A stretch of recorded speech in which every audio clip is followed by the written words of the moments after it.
समन्ता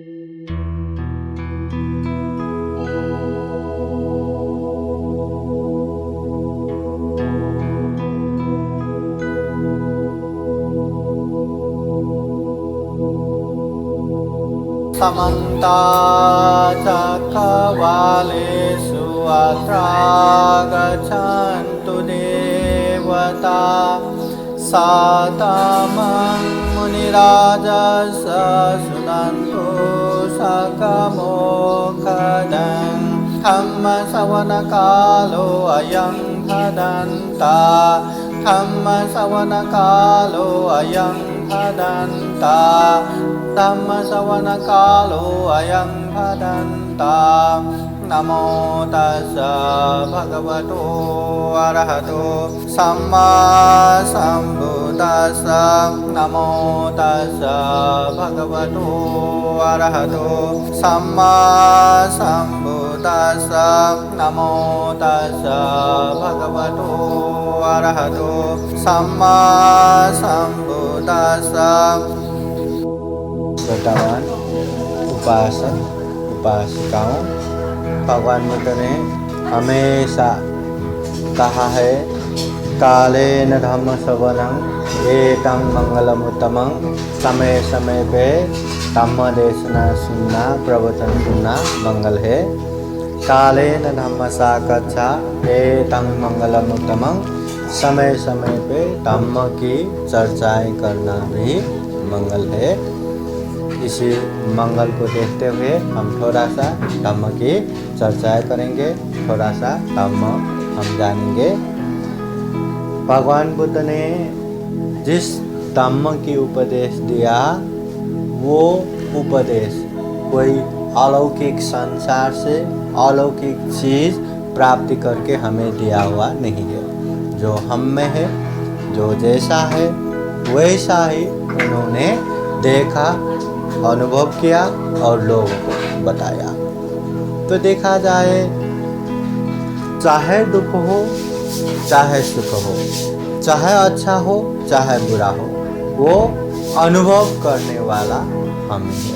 जैसे कोई एक ऊपर ऊपर बहुत ऊपर चढ़ता है, आकाश में उड़ता है और वहाँ से लोगों को देखता है, लोग दिखेगा। तो उस समय उस व्यक्ति के अंदर क्या है, जैसे उसमें क्रोध चल रहा है, जैसे उसमें प्यार चल रहा है, जैसे उसमें द्वेष चल रहा है या लोभ चल रहा है, वो ऊपर से दिखाई देता है क्या? कुछ भी नहीं दिखाई देता। दिखाई देता तो क्या दिखाई देता? यही रूप जो शरीर है उतना ही दिखाई देता है। तो आप लोग अच्छे हैं, आप लोग बुरे हैं, वो आप लोगों के मन के हिसाब से होता है। मन में जब जब अच्छा आता है तो आपको अच्छा बोलने के लिए प्रेरणा देगा, अच्छा करने के लिए प्रेरणा देगा।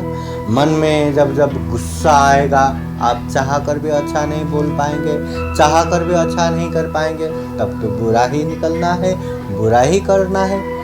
तो ये जो अच्छा बन रहे हैं आप, ये जो बुरा बन रहे हैं, ये आप ही के हाथ में है। आप ही उसके स्वयं जिम्मेदारी है, बाकी लोग नहीं।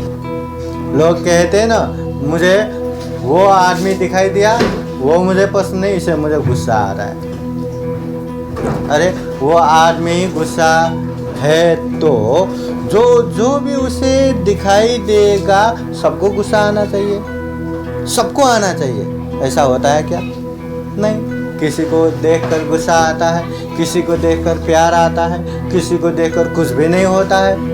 अगर गुस्सा वो कारण है तो जो भी दिखेगा सबको गुस्सा आना चाहिए। अगर प्यार वो कारण है तो जो भी देखेगा सबको प्यार आना चाहिए। नहीं, तो ये भी हम किस तरह ग्रहण कर रहे हैं उसी में निर्भर होता है। इसलिए बुद्ध कहते हैं ताही अत्तनो नाथो कोई नाथो परोसिया। हम खुद के मालिक खुद ही है, कोई दूसरा नहीं हो सकता। एक बार बहुत से भिक्षु लोग ध्यान करने के लिए जंगल में गए। जंगल से आए, बुद्ध ने पूछा सब कुशल मंगल है? हाँ भंते कुशल मंगल है। बुद्ध ने पूछा, जहाँ तुम लोग ध्यान बैठने गए वो कैसी जगह थे?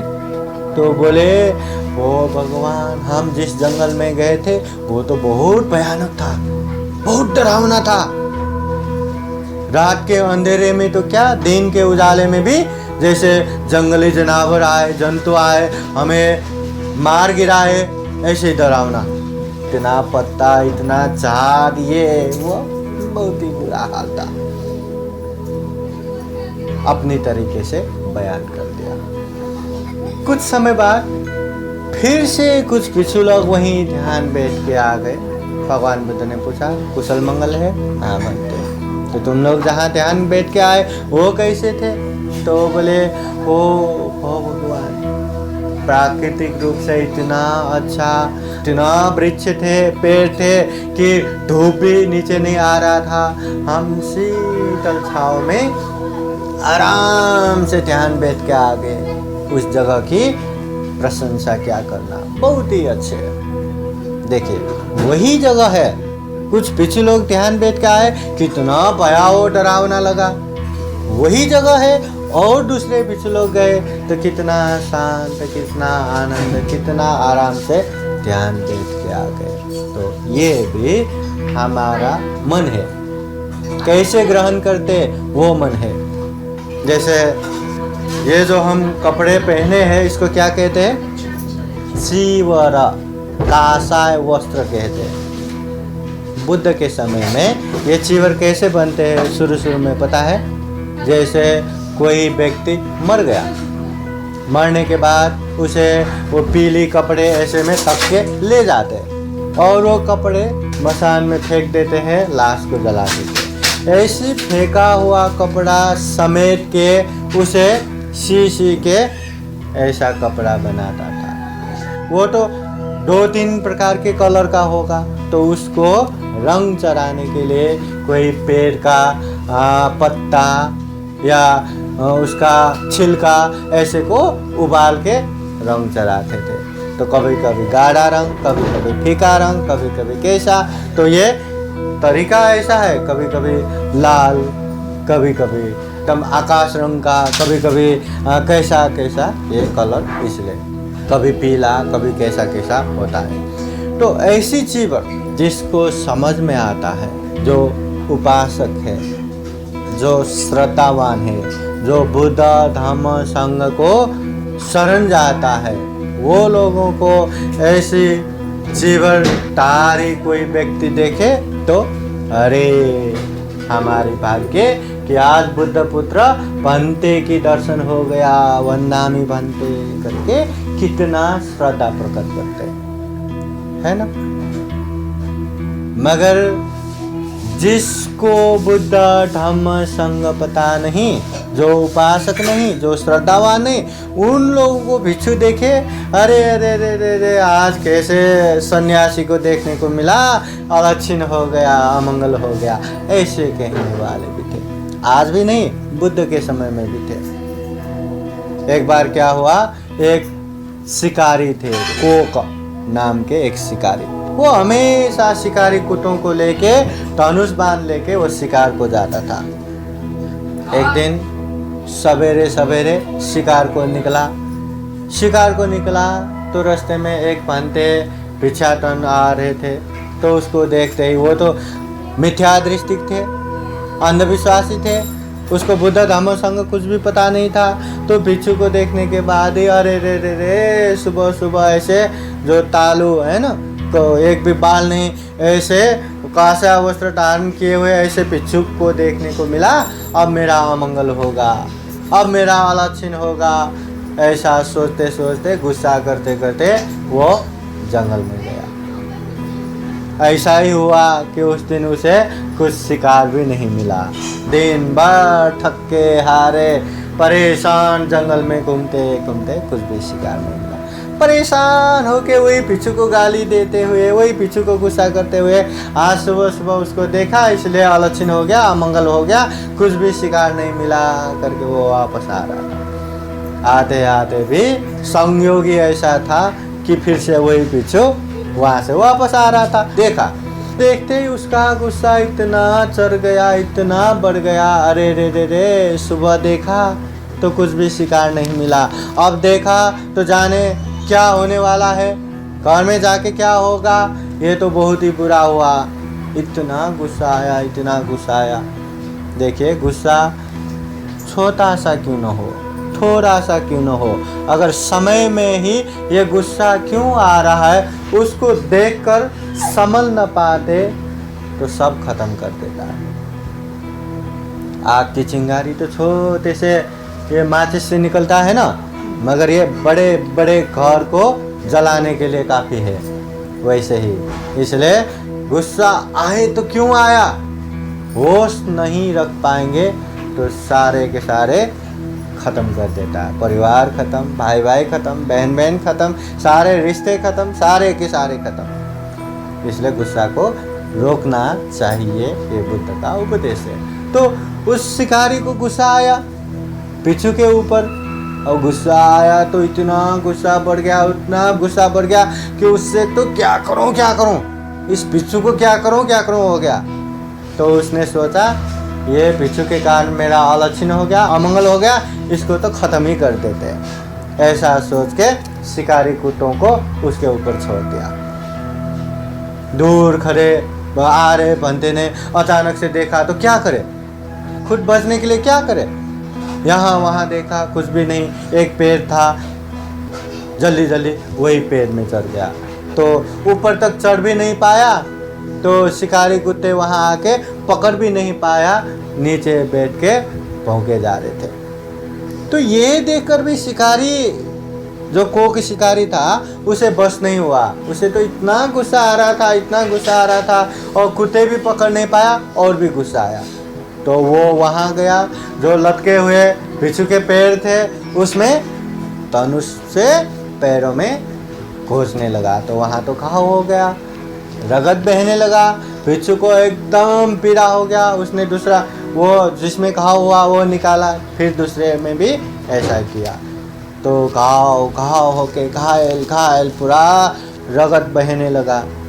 तो बंदे पूरा बेहोश जैसा होने लगा, कपड़े जैसा नहीं है, ऐसे ही करके चराते हैं ये चीवर। तो वो चीवर बिच्छू के शरीर से गिर गया, और नीचे बैठे जो धनुष से प्रहार किए जा रहे थे उसी के ऊपर आ गया। तो शिकारी के ऊपर ही वो चीवर गिर गया। तो वहाँ आसपास में भौंके जा रहे शिकारी कुत्तों को क्या लगा कि वही बिच्छू गिर गया। तो सब लोगों ने इतना उसमें अटैक किया कि शिकारी वहीं के वहीं मर गए। जब बिच्छू को थोड़ा होश जैसा आ गया तो उसने देखा, झटके से एक लकड़ी लेके शिकारी कुत्तों को भगा दिया। उन लोगों ने भी देखा, अपने मालिक को ही मार दिया, तो वो भी जंगल की तरफ भाग गया। बिच्छू वहाँ से मुश्किल से नीचे आया, इतना पैरों में दर्द था, अब क्या करे। बिच्छू तो सिलवान थे, किसी को मारना नहीं, ये मालूम है, अपने कारण किसी का जान नहीं जाना चाहिए, ये भी मालूम था। बिच्छू को लगा ये शिकारी का जान मेरे कारण गया, तो क्या इसमें मुझे पाप तो नहीं चढ़ेगा। तो वो बुद्ध के पास गया और भगवान बुद्ध को वंदना करते हुए प्रार्थना किया, वो भगवान आज सवेरे सवेरे ऐसा हुआ, निकलते समय भी ऐसा हुआ, तो क्या इसमें मुझे पाप नहीं लगेगा, क्या मैं पापी हो गया। तो बुद्ध कहते हैं जो शिकारी के मन में मिथ्या दृष्टि भाव था, वह दूसरों को मारने की भाव था, उसी कर्म के कारण उसकी मौत हो गया। तुम्हारे मन में क्या उसको मारने की मनसा था? नहीं। क्या तुम्हें उसे मरना चाहिए ऐसी कोई श्राप था? नहीं। तो इसका पाप नहीं। जो मन से मैं उसे मारूंगा, मैं उसे ये करूंगा करके मन से कुछ करते हैं तो वो कर्म बन जाता है, उस कर्म का विपाक बन जाता है। इसलिए बुद्ध ने कहा है चेतना अहं भिक्खवे कर्मं वदामि। कर्म वो बनता है जो चेतना से, जो मनसाय से कुछ करते हैं, कुछ बोलते हैं, कुछ सोचते हैं। अगर उसमें मन नहीं तो उसका पाप नहीं। जैसे हम रास्ते में चलते हैं तो वहाँ कभी कभी चींटियाँ ऐसे कीट पतंग मरते हैं कि नहीं, हमें मारने की मनसा भी नहीं, हम तो चलते जा रहे थे, मर गया तो उसका पाप नहीं। मगर वहाँ चींटी देखा, मैं उसे मारूंगा करके उसको कुचल दिया तो वो पाप। जैसे कभी कभी हम बीमार होते हैं, बीमार रोग के कीटाणुओं के कारण होता है, तो हम दवाई लेते हैं, दवाई का मेन टारगेट, मेन उद्देश्य वही कीटाणुओं को मारना है, फिर जाके हम निरोग हो जाएगा। तो क्या दवाई लेना पाप है क्या? पाप है क्या? नहीं। हम दवाई लेते हुए जिसने मुझे बीमार किया, एक एक कीटाणुओं को जिंदा नहीं छोड़ेंगे, ऐसा करके हम दवाई लेते हैं क्या? नहीं। हमारी मनसाए पवित्र है, इसलिए उसका भी पाप नहीं लगता। इसलिए चाहे हम कुछ भी करें, मनसाए अच्छा है, सही है, सम्यक है, तो वो धर्म है। मनसाए गलत है, मिथ्या है, पाप है, तो वो पाप है। जैसे दान देना भी धर्म है, मगर अच्छे मन से, श्रद्धा चित्त से, त्याग चित्त से बहुजन हित और बहुजन कल्याण के लिए दान देंगे तो उसका पुण्य ज़्यादा से ज़्यादा मिलेगा। मगर आप दान दे रहे, मगर पाप चित्त से, गलत मनसाय से, गलत तरीके से दान दे रहे, तो वो देखने में तो आहा वो तो कितना दानी है, ऐसा दान देता है, वैसा दान देता है, मगर वो सही रूप में धम्म नहीं होता। चाहे दान देने में हो, शील पालन करने में हो, ध्यान भावना करने में हो। जैसे शील पालन करना पाप है कि धम्म है? धम्म है। फिर भी शील के नाम पे पहले से मैं जिंदगी भर ये 2 हाथ सूर्य को चढ़ाता हूँ करके जिंदगी भर ऐसा हाथ करना, वो कुछ भी नहीं करेगा, वो शील उसका। कोई जैसे वो जंगली जानवर रहते, मैं वैसा ही रहूँगा करके 4 हाथ पाँव टेक के चढ़ता है। कोई जिंदगी भर जैसा हमारा जन्म हुआ है वैसा ही रहूँगा करके जिंदगी भर नंगा रहता है। कोई हाथ से नहीं खाता, डायरेक्ट मुंह से खाता है, शील है। जब ठंडा होता है तो एकदम ठंडे पत्थर पे ध्यान करते हैं, हिमालय में जाके ध्यान करते हैं। जब गर्म हो तो आग जला के ध्यान करते हैं, वो भी शील है, मगर ये सही नहीं हुआ। अगर गलत मनसा से आप शील पालन कर रहे हैं तो देखने में तो आप शीलवान देखेंगे, सबके सामने आराम से शील पालन कर रहे हैं, मगर जब भी आप अकेले होंगे, जब भी मौका मिलेंगे, आप किसी को मारने से भी नहीं पीछे हटेंगे, चोरी करने से भी पीछे नहीं हटेंगे, व्यभिचार करने से पीछे नहीं हटेंगे, झूठ बोलने से पीछे नहीं हटेंगे, नशा पता सेवन करने में भी पीछे नहीं हटेंगे। तो क्या ये तमो हुआ? लोग देखने से अरे वो कितना शीलवान है, ऐसा कुछ भी नहीं करता, मगर वो छुपके सब करता है। ऐसे ही ध्यान करना, साधना करना भी बहुत पुण्य की बात होता है, मगर जैसा करना चाहिए वैसा नहीं करता, सिर्फ ऐसे ही बैठता है, अपने ही दुनिया में खो जाता है, अपने ही तरीके से सोचता है, तो वो तो पागल हो जाता है, पगला जाता है। तो ये धर्म नहीं, ठीक है। इसलिए मन अच्छा होना चाहिए। मनसा चे पदुत्थेन पासति वा करोति वा। प्रदूषित गलत मन से कुछ बोला या कुछ किया तो ततोनं दुखम अन्वेति, वैसे लोगों को दुख आता है। कैसे आता है? चक्कं वो तो पदंग, बैलगाड़ा के पीछे जो चक्का आता है वैसे ही दुख आएगा।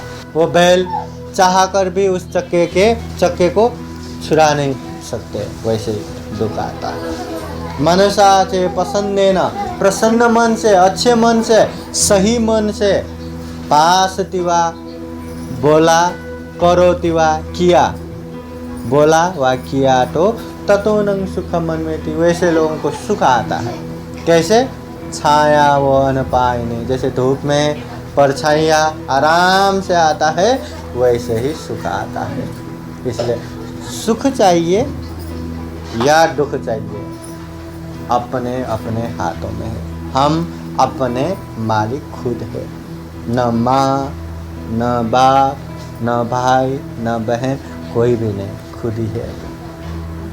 इसलिए कहते हैं मन अच्छा हुआ तो इतने कल्याण करेंगे ये मन हमारा, इतना कल्याण करेंगे जितना कल्याण माँ बाप भी नहीं कर सकता।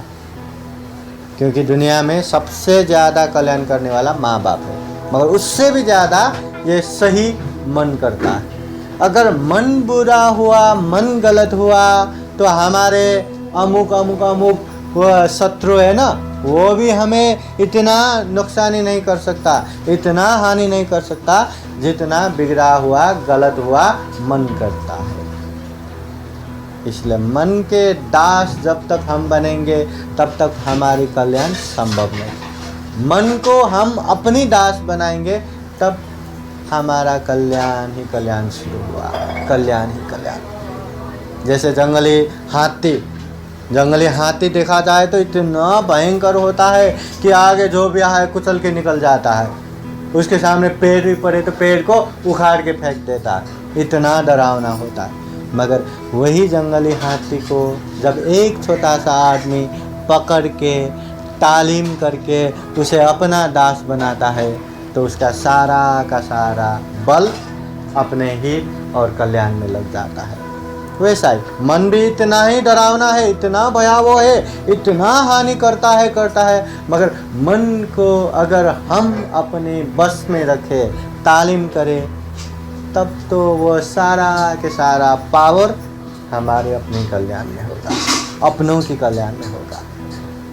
इसलिए बुद्ध ने यही सिखाया है, जो हम में है वही सिखाया है। बाहर अलौकिक दुनिया से अलौकिक बातें लाके कुछ सिखाया नहीं। तो ऐसे उपदेश आप लोग भी जान सके, समझ सके और उसे सही रूप में पालन कर सके, तब जाके हमारे जीवन में सुख होना ही है, शांति होना ही है, आनंद होना ही है, कल्याण होना ही है। मगर ये भी पता है, वो भी पता है, व्यवहार पालन कुछ नहीं कर रहा है, तब वो सुख शांति आने वाला नहीं है। मुझे औरंगाबाद जाने के सारे रास्ता मालूम है, मगर मैं वहाँ बिना गए यहीं से औरंगाबाद की क्या कहना, अजंता की क्या कहना, अलोरा की क्या कहना, वो लेनी की क्या कहना करके यहीं मैं स्तुति करता रहूं। और रास्ता भी इतना अच्छा है, नासिक से जाऊं या पुणे हाईवे से जाऊं, मैं बातें ही करता रहूं और बुद्ध को बार बार प्रणाम करके, हो भगवान अब तो मुझे औरंगाबाद पहुंचा दो, अब तो मुझे औरंगाबाद पहुंचा दो। क्या बुद्ध प्रकट होकर तथास्तु करके मुझे औरंगाबाद पहुंचाएगा क्या? अगर मैं गया तो आज सुबह जाऊंगा तो शाम को पहुंचूंगा, आराम से गया तो कल तक पहुंचूंगा तो सही। ऐसा ही धम्म जानो पालन करो, सुख मिलना ही है। अगर धम्म जानो पालन ना करो, सुख मिलना था मिला ही नहीं, ये धम्म नहीं है। ये धम्म में सुख मिलना था नहीं मिला, इसलिए ये सही धम्म नहीं है। हम खुद ही मिथ्या दृष्टि हो जाएंगे। इसलिए पालन कर सके, अभ्यास कर सके, ये दुर्लभ अमूल्य सर्वश्रेष्ठ जीवन को सफल बना सके, सार्थक बना सके, यही कामना करते हुए फिर एक बार आप लोगों के जीवन में सुख हो, शांति हो, कल्याण हो, ऐसी कामना करके आशीर्वाद देता हूँ। 3 बार साधु साधु बोलिए।